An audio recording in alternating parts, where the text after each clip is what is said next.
ओम श्री गुरुभ्यो नमः। तो आज पहला सैटरडे है महीने का। तो महीने के पहला सैटरडे यानी क्वेश्चन आंसर का दिन होता है। तो आज जो हमारा क्वेश्चन आंसर का दिन है उसमें हमारा मूल टॉपिक है साधना, आध्यात्मिक साधना या स्पिरिचुअल डिसिप्लिन। तो ये जो साधनाएं हैं ये केवल स्पिरिचुअल अपलिफ्टमेंट के लिए ही काफी नहीं है। ये इनफैक्ट आपको स्पिरिचुअल अपलिफ्टमेंट तो देगा ही देगा, लेकिन आपके जो रोजमर्रा के जीवन में आप अगर सक्सेस पाना चाहते हैं, कुछ हासिल करना चाहते हैं आपके लौकिक जगत में भी, लौकिक व्यवहार जगत में भी, तो ये उसके लिए भी कारगर है। So in all the way it is useful for your whole life, whether you seek moksha और यू सीक वेल्थ, हेल्थ और सक्सेस इन लाइफ। सो आज का सेशन शुरू करने से पहले हम लोग शुरू करते हैं एक प्रेयर के साथ में। ओम सहना भवतु, सहनौ भुनक्तु, सह वीर्यं करवावहै, तेजस्विनावधीतमस्तु मा विद्विषावहै। ओम शांति शांति शांति ही।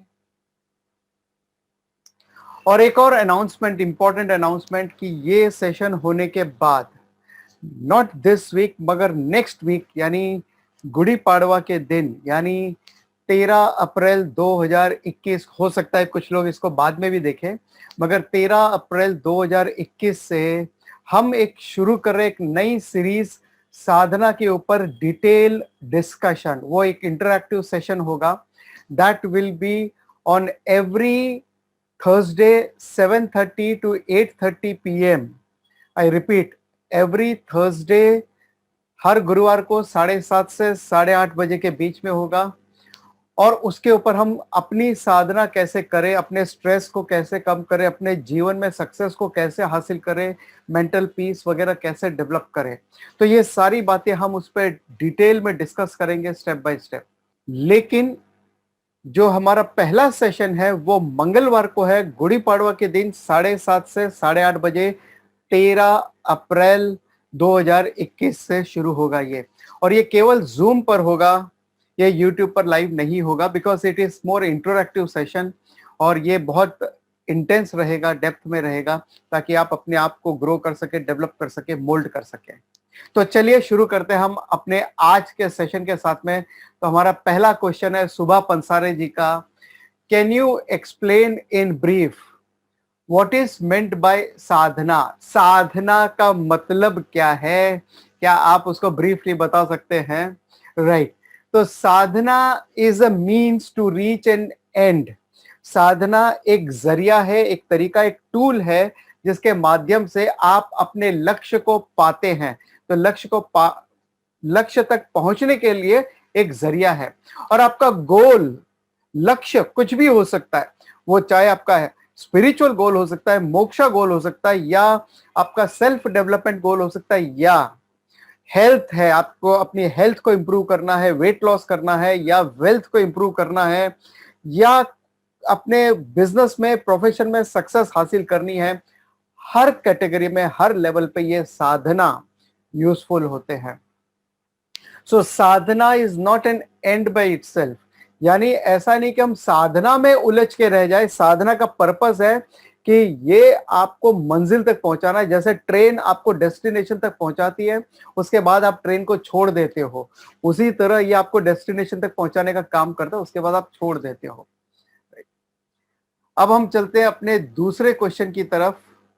तो ये है आशा विश्वकर्मा जी का अगला क्वेश्चन है। कहा जाता है कि सभी को ईश्वर की प्राप्ति के लिए साधना करनी चाहिए, लेकिन हमें साधना करनी कैसे है, साधना का तरीका कैसे है, क्या करना चाहिए वगैरह। तो ये इनका अगला क्वेश्चन है। देखिए, ईश्वर प्राप्ति के लिए हम साधना नहीं कर सकते, यानी साधना करने से आपको ईश्वर प्राप्ति नहीं होगी या मोक्षा प्राप्ति भी नहीं होगी, पहली बात। दूसरी बात, एक ओरिएंटेशन हमारा हो गया कि आज हम ईश्वर से अलग हो गए और बाद में हमें ईश्वर से जाके मिलना है। तो ये ओरिएंटेशन को अपने दिमाग से निकालना है। There is no such thing as separation हो गया और हमको तुरंत जुड़ना है। लेकिन यहां पर हम कभी सेपरेट हुए ही नहीं। ये हमारा इग्नोरेंस है जिसकी वजह से हमें लगता है कि हम अलग हैं, हम लिमिटेड हैं। ये हमारा इग्नोरेंस है।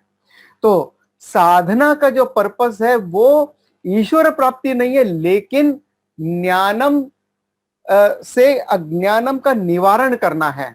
और ज्ञानम पाने के लिए ज्ञान योग्यता को हासिल करना है। ये उसका मूल पर्पस है।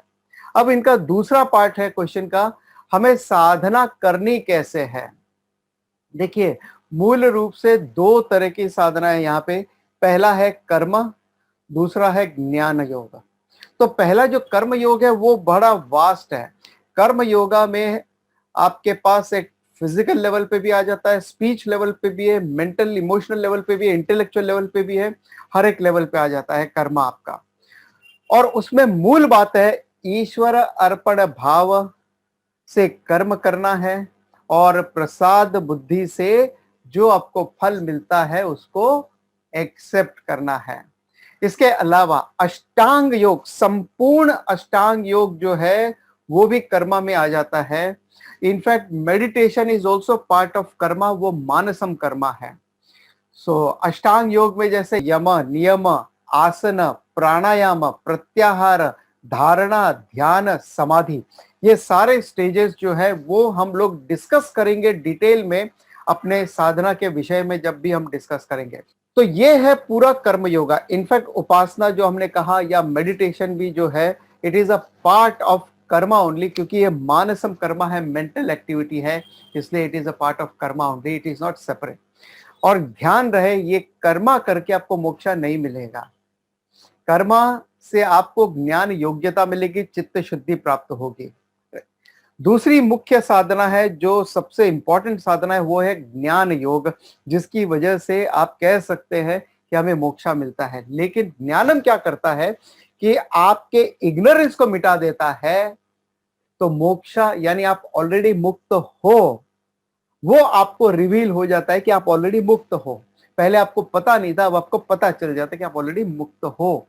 और ज्ञान योग में तीन मुख्य साधनाएं आती है। पहला है श्रवणम, यानी ज्ञानम को जो आप अभी कर रहे हैं वो है श्रवणम। और उसके बाद है मननम। जब आप मननम करते हो तो आपको ऐसे प्रश्न आते हैं और आप प्रश्न पूछते हैं यहाँ पर, तो आप कॉन्टेम्पलेट करते हो जो आपने सुना उसके ऊपर। तीसरा है निधिध्यासनम, यानी कॉन्टेम्पलेशन। कॉन्टेम्पलेशन यानी मेडिटेशन का एक स्टेज हायर है, जहां पे हम वेदांत शास्त्र के ऊपर या उनके महावाक्य के ऊपर हम कॉन्टेम्पलेट करते हैं। तो श्रवणम, मननम, निधिध्यासनम, ये है ज्ञान योगा। तो साधना क्या करनी है, कैसे करनी है, यानी कर्म योग करना है, ज्ञान योग करना है। बाकी डिटेल हम साधना के टॉपिक पे जब हम डिस्कस करेंगे तब एक एक पॉइंट को डिटेल में डिस्कस करेंगे। अब हम चलते हैं अपने तीसरे क्वेश्चन की तरफ में। यदि ज्ञान से ही मोक्षा मिलना है तो साधना क्यों करें। बड़ा वैलिड क्वेश्चन है ये कि भाई देखिए, ज्ञानम से अगर हमें मोक्षा मिलना है so there is a direct cause, there is a direct effect, तो फिर हमें साधना क्यों करनी है, राइट। तो इसका उत्तर आप मुझे दीजिएगा, आपको क्या लगता है नीचे कमेंट में।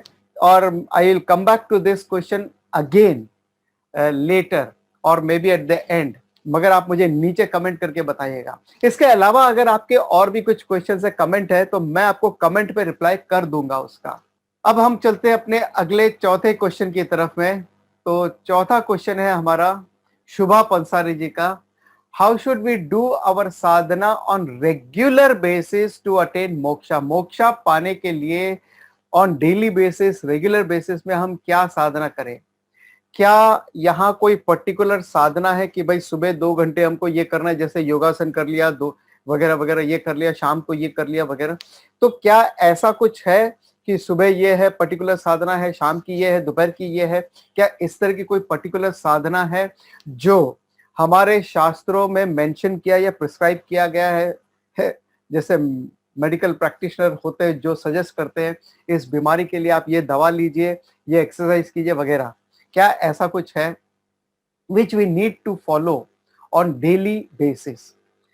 See, whole life is a साधना। आपका संपूर्ण जीवन जो है वो साधना है, it is 24/7 awareness of your गोल। आपका लक्ष्य क्या है उसके ऊपर आपका ध्यान केंद्रित रहना चाहिए कि ये मुझे अचीव करना है। तो इसलिए आपको कब सोना है, कब उठना है, क्या देखना है, क्या नहीं देखना, क्या रीड करना, क्या नहीं रीड करना, क्या आपको खाना है, क्या पीना है, एवरीथिंग, आपकी ब्रीदिंग, आपकी ड्रिंकिंग, आपकी ईटिंग, आपकी स्लीपिंग, आपका काम, आपका एंजॉयमेंट, आपका इंटरटेनमेंट, एवरीथिंग इज साधना। जैसे 4th chapter of Bhagavad Gita में बताया गया 12 यज्ञास, 12 यज्ञ क्या है, यानी आपके ब्रीदिंग और से लेके सारे 12 यज्ञ क्या है। और ये केवल 12 यज्ञ नहीं है, ये केवल सैंपल मात्र है, लेकिन अनेकों यज्ञ है, that we will be discussing later. तो ये पूरी लाइफ आपकी साधना है, हर मोमेंट आपकी साधना है। आप क्या सोचते हैं वो वहां पर साधना है। So it is not a particular time और particular sadhana for each one, no doubt. हमने ऑलरेडी मेंशन किया कर्म योगा और ज्ञान योगा ये मूल साधनाएं हैं जो हमें करनी चाहिए। कर्म योगा इंक्लूड्स उपासना और अष्टांग योगा ऑल्सो, और ज्ञान योगा में श्रवणम मननम निधिध्यासनम आ जाते हैं। सो ये हमें करना है, no doubt, but it is 24/7 awareness of your goal, your lakshya. आपको मोक्ष हासिल करना है, आपको वेल्थ हासिल करना है, आपको हेल्थ हासिल करना है, जो कुछ भी आपको हासिल करना है ये अवेयरनेस होना चाहिए। एक सिंपल सा एग्जांपल लेता हूं मैं। जैसे एक क्रिकेटर है विराट कोहली, उसे पता है कि कल सुबह मेरा मैच है, तो ऑब्वियसली कल सुबह मेरा मैच है, उस मैच को मुझे जीतना है, उस मैच में मुझे अच्छे से परफॉर्म करना है, एंड बीइंग अ कैप्टन मुझे अच्छा डिसीजन लेना है, मेरा अलर्टनेस होना चाहिए। इसलिए एक रात पहले मैं लेट नाइट पार्टी में नहीं जा सकता, I can't afford it, because ये मुझे अफेक्ट करेगा मेरे नेक्स्ट डे के डिसीजन में या मेरे काम में। इसलिए साधना यहां पर भी है कि मुझे लेट नाइट पार्टी करनी है या नहीं करनी है या कब करनी है। तो अब हम चलते हैं अपने 5वें क्वेश्चन की तरफ, और ये है शुभा पंसारी जी का ही अगला क्वेश्चन।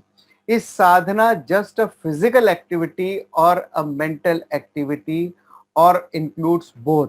क्या हमारी जो साधना है वो केवल फिजिकल लेवल पे है या मेंटल लेवल पे भी है, या it includes both?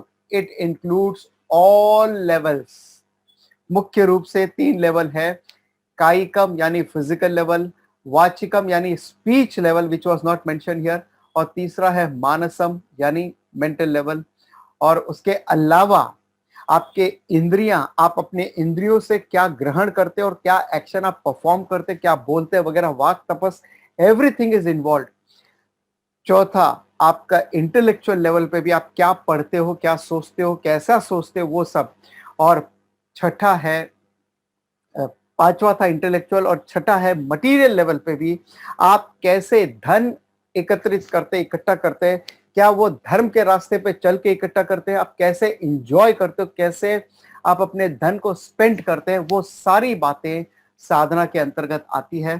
So it is not at 1 or 2 level, it is at all levels. So 24/7 all time at all levels and for the whole lifetime ये साधना है। तो अब हम चलते हैं अपने छठे क्वेश्चन की तरफ में। छठा क्वेश्चन है उज्ज्वला जी का, क्या हम जप करके साधना कर सकते हैं? क्या जप जप चाहे भगवान का नाम है, नाम स्मरण है, स्तुति है वगैरह, जो भी आप करते हो, पारायणम करते हो वगैरह, ये भगवत गीता का पारायण है, भाष्यम का पारायणम है, ललिता सहस्रनामा, विष्णु सहस्रनामा वगैरह, ये जो जपा या पारायणम करते हैं, ये सारी बातें आ जाती है इसमें। ये है आपके स्पीच लेवल की साधना।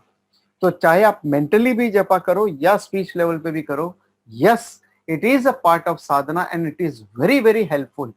इनफैक्ट जब आप जपा करते हैं, आप अपने माइंड को एक टारगेट देते, एक फोकस करते हैं उसको किसी अच्छे काम के लिए।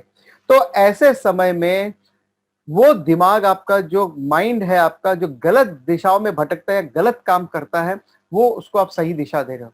अगर आपने उसको सही दिशा नहीं दी, बाय डिफॉल्ट माइंड का नेचर ऐसा है कि वो गलत दिशा में या पतन के रास्ते की तरफ ही देखेगा, उसी की तरफ जाएगा। इसलिए जपा is very very important in our Sadhana, even like ऐसा नहीं कि स्पिरिचुअल साधना के लिए, बट इन जनरल ऑल्सो, कि आपके माइंड को फोकस करने के लिए भी वो इंपॉर्टेंट है।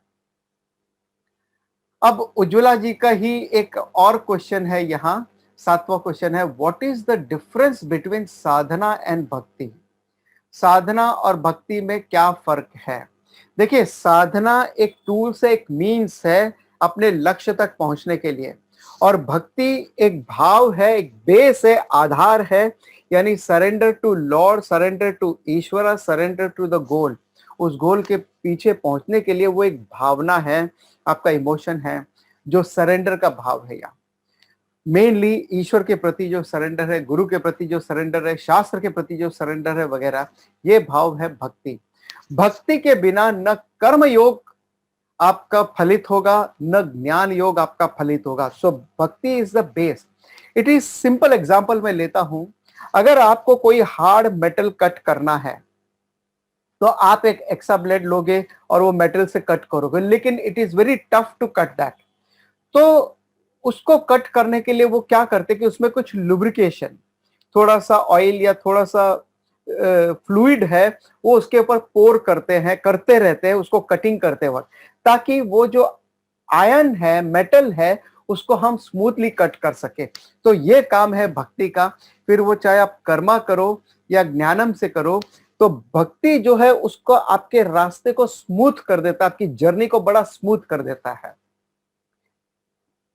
जैसे कोई कड़वी दवा लेनी होती है तो थोड़ा बच्चे को हम गुड़ के साथ में या थोड़ा शहद डाल के दे देते हैं ना, वैसे ये भक्ति का काम होता है।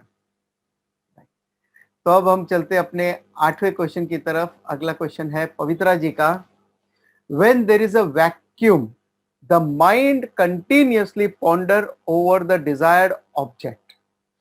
जब हमारा माइंड खाली है तो वो ऑटोमेटिकली, हमारा माइंड जो है ऑटोमेटिकली जो हमारे डिजायर्ड ऑब्जेक्ट है उसकी तरफ भागते हैं, दौड़ते हैं, घोड़े की तरफ भाग रहे हैं वहां पे।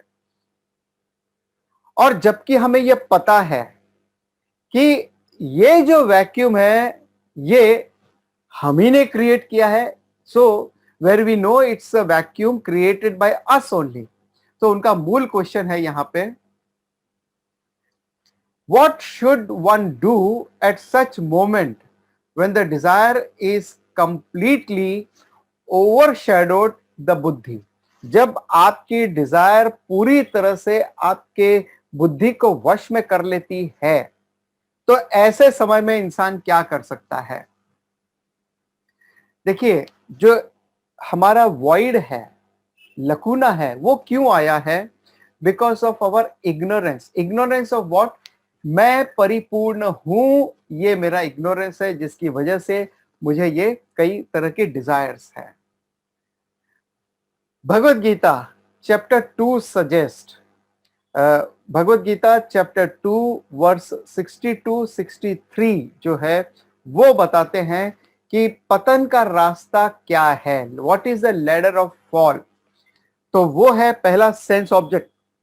आपके जो सेंसेस है वो सेंस ऑब्जेक्ट को परसीव करते हैं, विषय भोग के वस्तुओं को आप देखते हो, सुनते हो वगैरह, वो आप परसीव करते हो।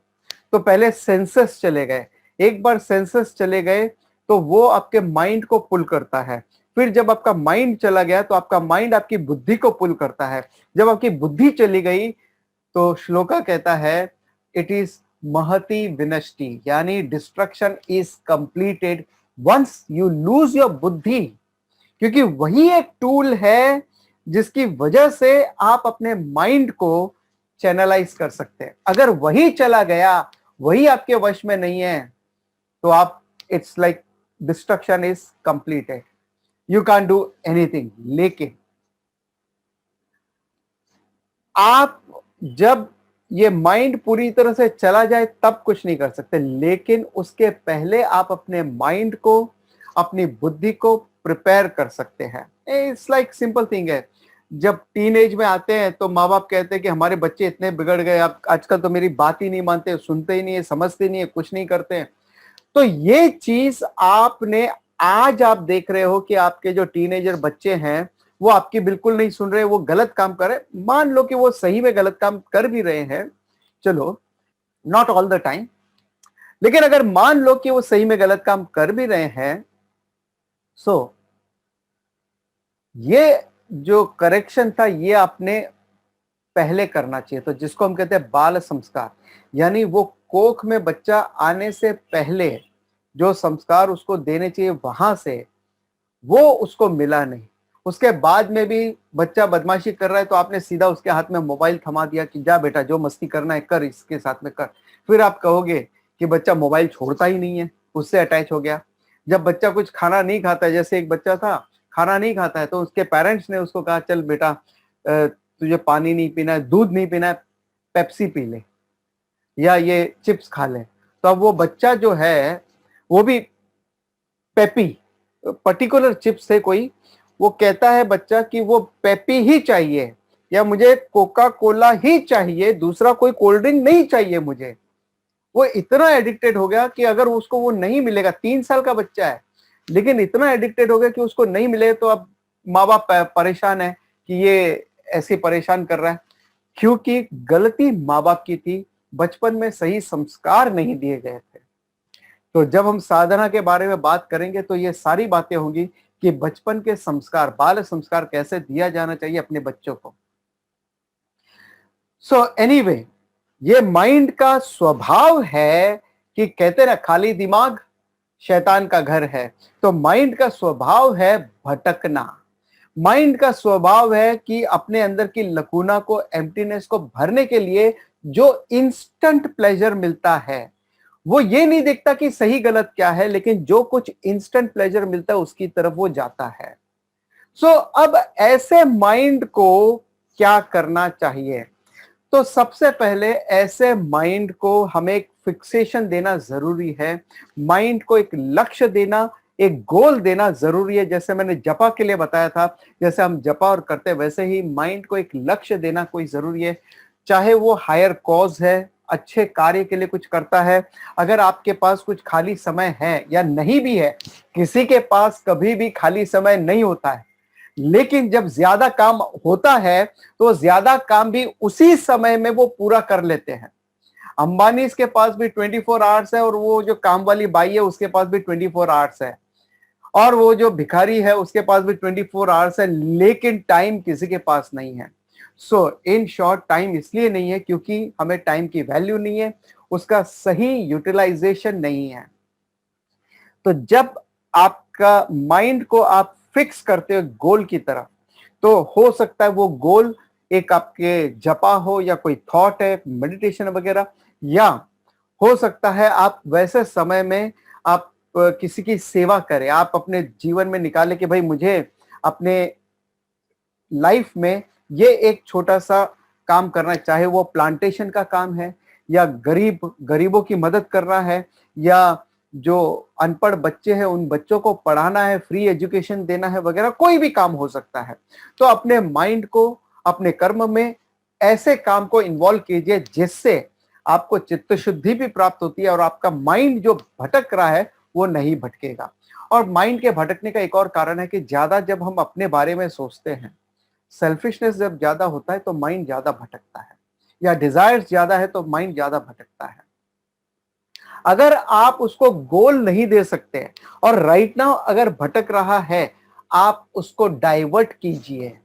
आपका माइंड, अगर आपने जलेबी देखी, आपका माइंड क्रेव कर रहा है उस जलेबी के लिए, आप उस वातावरण से उस माइंड को हटा दीजिए फॉर द टाइम बीइंग, उसको किसी अच्छे काम में लगा दीजिए। आप चाहे तो अपने कबर्ड को साफ कीजिए, अपने ड्रॉवर को क्लीन कीजिए, आप वॉक पे निकल जाइए, थोड़ा एक्सरसाइज कर लीजिए, प्राणायाम कर लीजिए, ब्रीदिंग एक्सरसाइज वगैरह, या कोई दूसरा अपने काम में अपने आप को डाइवर्ट कर दीजिए। तो एक बार वो डाइवर्ट हो गया तो वो माइंड से निकल जाएगा फिर। और you have to learn how to switch off and how to switch on. Switch off from the non-essential areas, switch on to the positive areas. So, और एक और सबसे इंपॉर्टेंट बात है, मेक योर बुद्धि available at its weakest time. जब mind सबसे ज्यादा स्ट्रांग होता है, बुद्धि सबसे कमजोर होती है, और उसके लिए एक एक्सरसाइज है इंट्रोस्पेक्शन। तो वो हमने पहले भी डिस्कस किया और आगे भी डिस्कस करेंगे डिटेल में साधना के टॉपिक्स में। And no doubt about it, knowledge is the finality. जैसे ही आपको आत्मज्ञानम मिलता है, वेदांत शास्त्र भगवद गीता का ज्ञानम ये आपको मिलता है, you will be able to control your mind comfortably. तो अब हम चलते हैं अपने 90वें क्वेश्चन की तरफ। सुधा पंसारी जी का ये अगला क्वेश्चन है, how to develop commitment towards doing our sadhana daily. ये साधना तो हम शुरू कर देते हैं, जैसे न्यू ईयर रिजोल्यूशन है कि चलो इस साल मुझे ये नए ईयर में ये मुझे करना है, वेट लॉस करना है, या फिर ये हर वीक एक बुक पढ़नी है वगैरह, और या डेली वॉक पे जाना है, डेली योगा करना है, या कोई ना कोई अच्छा काम करना है। और वो रिजोल्यूशन कितने साल तक चलता है? पूरे साल चलता है क्या? 1 दिन, 2 दिन, 3 दिन मैक्सिमम, दैट्स ऑल। उसके बाद सब खुश हो जाता है। तो ये कमिटमेंट कैसे हम बरकरार रखें जो साधना हम करने जा रहे हैं, इट्स वेरी इंपॉर्टेंट, क्योंकि you will get result only with committed consistent effort. आप अगर यहां पर भी हैं, अगर आप ये सेशंस ऑन एंड ऑफ सुन रहे तो आपको उतना ज्यादा बेनिफिट नहीं होगा, आपका कोई नुकसान नहीं होगा डेफिनेटली। लेकिन अगर जो लोग यहां पर कंसिस्टेंटली, जो हमारे सेशन या मेरे हैं या सुजाता जी के हैं, या इससे कंसिस्टेंटली एक धारा से आप जुड़े हुए हैं और कंसिस्टेंटली आप सुन रहे हैं, आप अपने नोट्स बना रहे हैं, उस पे आप उस पे मननम कर रहे हैं वगैरह, तो आप खुद देखोगे विद इन 3 to 4 मंथ्स में आपके अंदर कितना बदलाव आता है। ये जो consistency, it makes lot of difference. So how to be committed. So पहली बात, कंसिस्टेंसी या committed effort is important, very very important. It is the key for any success. सबसे पहले है कि हम साधना क्यों कर रहे हैं, उसका पर्पस क्या है। सो जब आपको उसका पर्पस पता चलेगा तो you will have value for that sadhana. और क्योंकि साधना कोई जरूरी नहीं है कि वो हर साधना आपके लिए प्लेजेंट हो इनिशियल स्टेज पे। इनफैक्ट शास्त्र के जो यूनिवर्सल लॉ है उसके हिसाब से जो शुरुआत में हमें प्लेजेंट लगता है वो आखिर में विषकारी होता है, और जो शुरुआत में विषम जैसा लगता है लेकिन आखिर में वो हमारे लिए श्रेयस है, श्रेष्ठ होता है। तो साधना के बारे में भी कुछ ऐसा ही है। धीरे धीरे you will start enjoying your sadhana. तो सबसे पहले है अपना पर्पस को जानो कि हम साधना क्यों कर रहे हैं। दूसरा, ये साधना के प्रति आपको वैल्यू जब डेवलप होती है। और तीसरा, of course you need to develop अधिकारित्व। अधिकारित्व में मूल रूप से विवेक, क्या सही है, क्या गलत है, क्या श्रेष्ठ है और क्या श्रेयस है, श्रेष्ठ है, या क्या प्रेयस है, प्रिय है, इन दोनों के भेद को जानना। दूसरा है वैराग्यम, यानी जो मेरे लिए श्रेष्ठ नहीं है उसको कैसे छोड़ दूं, कितना भी टेम्पटिंग क्यों ना हो, कितना भी मेरे ईगो को हर्ट करने वाला क्यों ना हो। तो कई बार ऐसा होता है कि हमारे ईगो को किसी ने हर्ट किया, हमारा मन करता है उसको मार दे फटक के, लेकिन नहीं, ये क्या ये मेरे लिए जरूरी है, ये सोचने वाली बात है। और यहाँ पे तीसरा, मुमुक्षुत्वम, यानी फॉर द स्पिरिचुअल साधक मुमुक्षुत्वम यानी वो burning desire for moksha, liberation. ये सारी बातें हम डिस्कस करेंगे साधना में डिटेल में। तो अब हम चलते हैं अपने अगले क्वेश्चन की तरफ। अगला 10th क्वेश्चन है अर्चना निमोनकर जी का, मन को स्थिर रखने के लिए कौन सी साधना जरूरी है। तो मैं अगर आपसे पूछता हूं सबसे पहले आपके हिसाब से कौन सी साधना जरूरी है मन को स्थिर करने के लिए, तो आप सभी कहेंगे meditation. But that is at the last stage, no doubt. Final stage पे मन को स्थिर करने के लिए मेडिटेशन है, निधिध्यासनम है, but you don't start with that. जैसे आपका क्वेश्चन ये हो गया कि डॉक्टरेट हासिल करने के लिए मुझे क्या करना होगा, पीएचडी करना होगा। लेकिन क्या आप डायरेक्ट पीएचडी कर सकते हैं? नहीं, you have to go through from kindergarten primary, secondary school, उसके बाद कॉलेज है, जूनियर कॉलेज और सीनियर कॉलेज, उसके बाद में पोस्ट ग्रेजुएशन वगैरह, उसके बाद में आप पीएचडी कर सकते हैं. So all this steps you have to follow to do your meditation. दूसरी और सबसे इंपॉर्टेंट बात है कि मन को स्थिर करना है तो पहले ये जानना है कि मन की अस्थिरता का कारण क्या है. It depending on the cause of your instability of your mind. तो एक हो सकता है आप बहुत ही एनर्जेटिक हैं, आप बहुत ही कर्मठा हैं, आपको बहुत काम करने की जरूरत है, आप बहुत पैशनेट हैं, तो उसको कैसे कम करना है. आपके अंदर बहुत डिजायर्स है, उसको कैसे डील करना है. इमोशनल इम्बैलेंस है, उसको कैसे डील करना है. इग्नोरेंस है, अज्ञानम है, उसको कैसे डील करना है. तो ये कई कारणों की वजह से अलग अलग लेवल पे कई कारण होते हैं. तो उसको हमको डिटेल में समझना है कि ये मन जो भटक रहा है उसको कैसे एकाग्र करना है हमें. और ये ऑल्सो डिपेंड करता है कि आपके अलग अलग स्टेजेस पे, जैसे कोई बाल्यावस्था में है, बच्चा बहुत चंचल अस्थिर होता है. क्यों? क्योंकि बहुत एक्सट्रोवर्टेड है.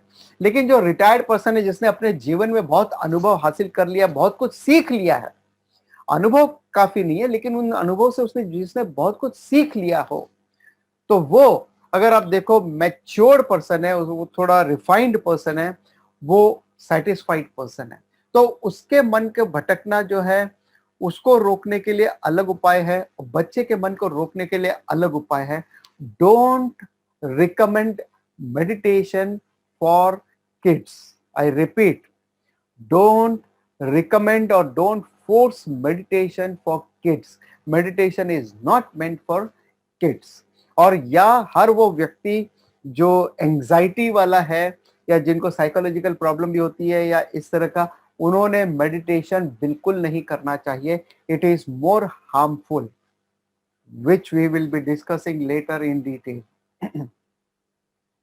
अब हम चलते हैं अपने अगले क्वेश्चन की तरफ. तो ये 11वां क्वेश्चन है, साधना का मन पर असर कितने समय के बाद होता है. क्योंकि हमारे पेरेंट्स को दिखता नहीं है, हमारे स्पाउस को दिखता नहीं है, हमारे बच्चों को जो हमारे सबसे नजदीक है उनको बिल्कुल नहीं दिखता. इनफैक्ट जो आपके सबसे ज्यादा नजदीक है, अगर उन्हें दिखाई देगा तो भी अंत में दिखाई देगा, बहुत बाद में दिखाई देगा, सालों बाद दिखाई देगा.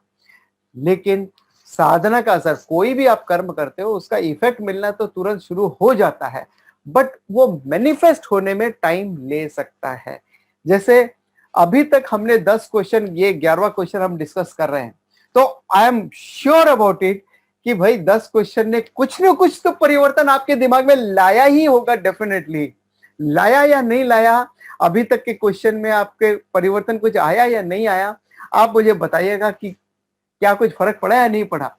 तो इमीडिएटली फर्क तो पड़ता है, लेकिन आपको दिखाई ना पड़े, शायद दूसरों को दिखाई ना पड़े, शायद जो आपको कई सालों बाद, कई दिनों बाद मिलते हैं, शायद वो आपको देखेंगे तो लग सकता है उनको कि हाँ, आप में कुछ परिवर्तन आया है.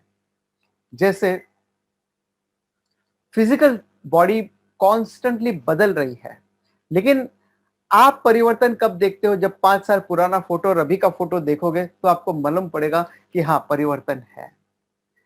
सो हाँ, आपके स्पाउस आपको बोलेंगे इतना भगवत गीता पढ़ के क्या फायदा, आपको गुस्सा तो अभी भी आता है.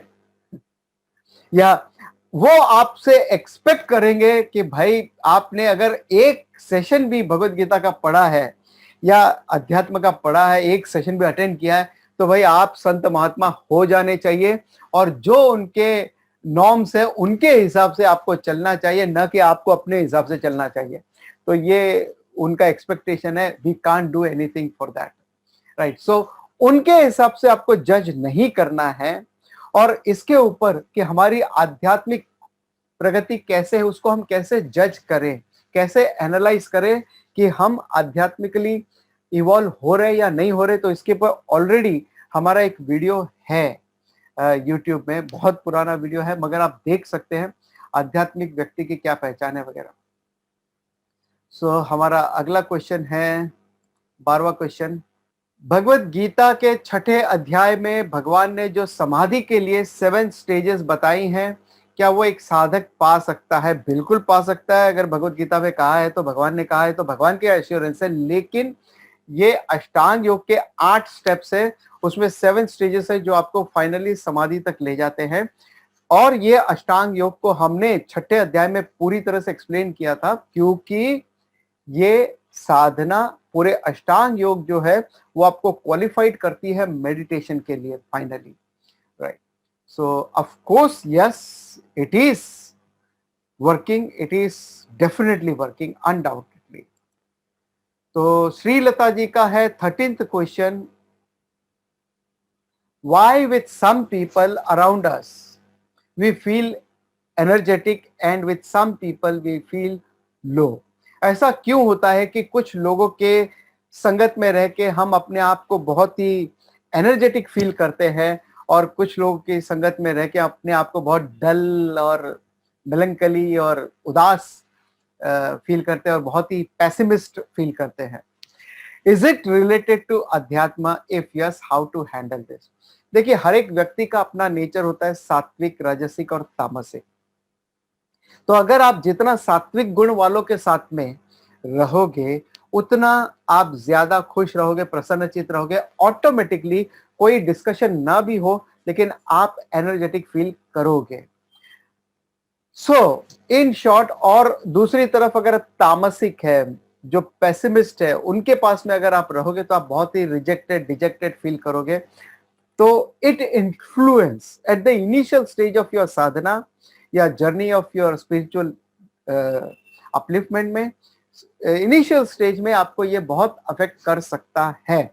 इसीलिए भज गोविंदम से सत्संगत्वे निस्संगत्वम, निस्संगत्वे निर्मोहत्वम, निर्मोहत्वे निश्चलितत्वम, निश्चलितत्वे जीवन मुक्ति है। यानी सत्संग से ही आपको फाइनली अल्टीमेट स्टेज तक जीवन मुक्ति मिलती है। स्टेप बाय स्टेप आप इवॉल्व होते हो। इसके विपरीत अगर आप गलत संगत में रहते हो, तो कॉन्शियसली और अनकॉन्शियसली आपका माइंड भी वो गलत चीजें पकड़ता है, जो आपको कभी पता भी नहीं चलेगा कब आपके दिमाग में ये गलत धारणाएं आ गई। इसीलिए आप क्या पढ़ते हैं, आप किस तरह की मूवीज को देखते हैं, वो सारी बातें इंपॉर्टेंट है। किस तरह की न्यूज को आप इंटरटेन करते हैं। तो अगर आप कॉन्स्टेंटली नेगेटिविटीज को इंटरटेन कर रहे हैं, इम्बाइब कर रहे हैं, आपका माइंड भी वैसा होगा। अगर जैसे आजकल की मूवीज है, अगर नेगेटिव या हिंसात्मक रचनाओं को अगर आप इकट्ठा करते हो अपने माइंड में, तो आपके विचार भी थोड़े हिंसात्मक होते हैं। और वही अगर सात्विक विचारों को आप लेते हैं, तो आपका माइंड भी सात्विक होता है। सो जस्ट वॉच योर सत्संग। और सत्संग केवल लोगों तक सीमित नहीं है, इट्स टेलीविजन है, रेडियो है, आपका मोबाइल, एवरीथिंग, कि आप कैसे चीजों के साथ, लोगों के साथ संगत करते हैं। सो कीप सत्संग।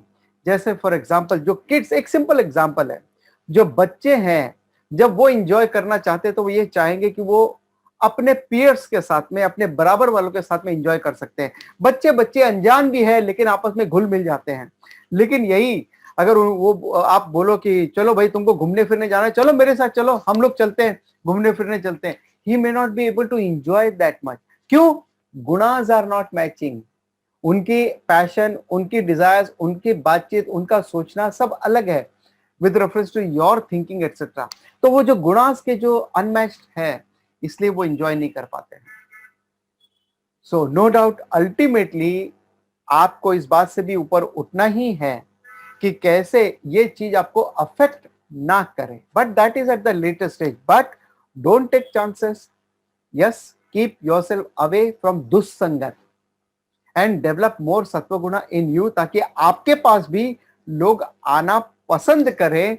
आप भी ज्यादा मुड़मुड़ नहीं करें, गॉसिप नहीं करें, बुराई नहीं करें, किसी की निंदा ना करें, किसी की तकलीफ ना दें, तो लोग भी आपके पास आना शुरू करेंगे। अब अगला क्वेश्चन है हमारा श्रीलता जी का 14th क्वेश्चन, वो इसी से रिलेटेड है। Many management skill advices that we should keep away from people who makes you feel low. But is it correct according to अध्यात्मा? तो कई लोग हैं जो कहते हैं या मैनेजमेंट स्किल्स में भी कहते हैं कि उन लोगों से, उस परिस्थिति से, उस एनवायरनमेंट से दूर रहे जो आपको लो फील करवाता है। और क्या ये आध्यात्मिक पॉइंट ऑफ व्यू से सही है? बिल्कुल सही है। जैसे मैंने अभी पहले ही बताया कि आप सत्संग रखें, लेकिन किसी भी ऐसे व्यक्ति के प्रति जिसके संगत में रह के आपके अंदर दुर्व्यवहार और आते हैं, उसके प्रति आपके अंदर कोई दुर्व्यवहार न आए, आपके अंदर उसके प्रति कोई नफरत पैदा न हो, आपके अंदर उसके लिए किसी तरह की कोई बद्दुआएं न आए। ये सब बातें का ध्यान रखें। कम से कम आप, अगर कोई आपके साथ गलत भी करता है तो आप उसके लिए प्रार्थना करें कि उसको सद्बुद्धि प्राप्त हो। अब अगर आपके कुछ कमेंट्स हैं, आपके कुछ सजेशंस हैं, तो आप मुझे नीचे कमेंट में बताइएगा, मैं आपके कमेंट का आंसर देता हूं। अगर इसके पहले भी कमेंट दिया होगा तो आपको आंसर मिल गया होगा आपका, राइट।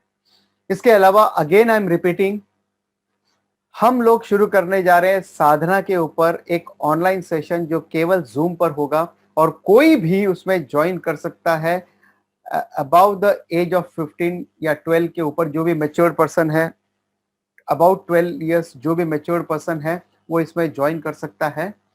और ये साधना का मेन पर्पस है आपका स्पिरिचुअल इवोल्यूशन हो, और साधना इज वेरी इंपॉर्टेंट थिंग अगर आपको मोक्ष पाना है तो। इसके अलावा अगर आपको रोजमर्रा के जीवन में भी सक्सेस चाहिए, मेंटल पीस चाहिए, वेल्थ चाहिए, हेल्थ चाहिए, तो अपने गोल तक कैसे आपको अचीव करना है, उसके लिए ये बहुत इंपॉर्टेंट टॉपिक है।